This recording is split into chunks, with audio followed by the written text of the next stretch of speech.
C'era una famiglia che viveva in un piccolo villaggio chiamato Nazareth.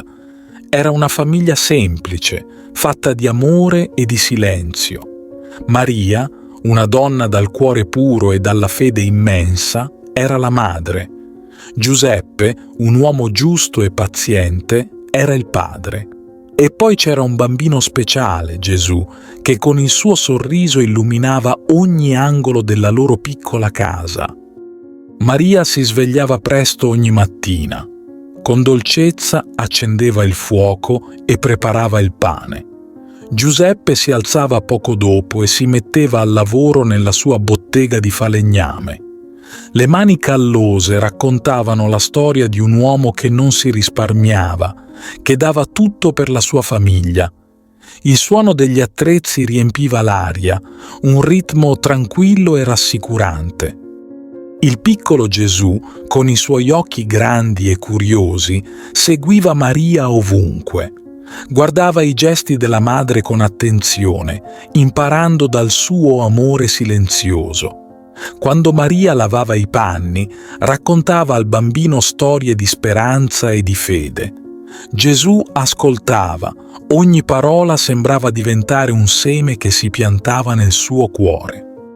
La sera, quando il sole calava, la famiglia si riuniva attorno al tavolo. Non servivano molte parole, bastava la presenza, bastava lo sguardo. Prima di mangiare, le loro mani si univano in una preghiera. Non era una preghiera solo di parole, ma di gratitudine profonda per tutto ciò che avevano. Anche se era poco, era tutto. C'era una pace in quella casa che sembrava venire da un altro mondo. Eppure non era una vita priva di difficoltà.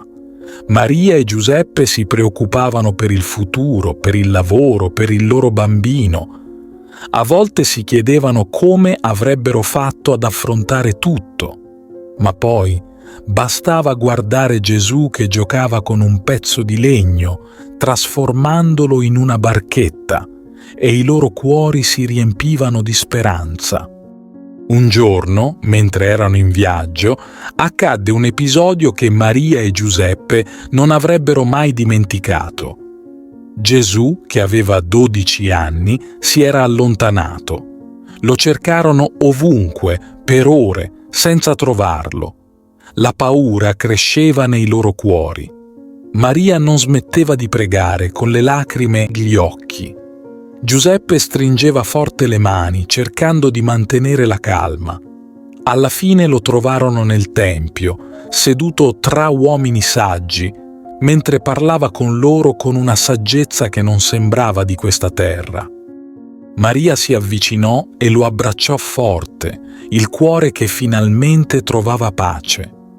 Gesù la guardò con dolcezza e le disse parole che lei avrebbe portato nel cuore per sempre.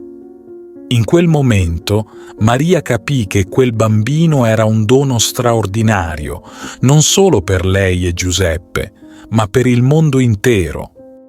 La loro famiglia non era perfetta, ma era piena di amore.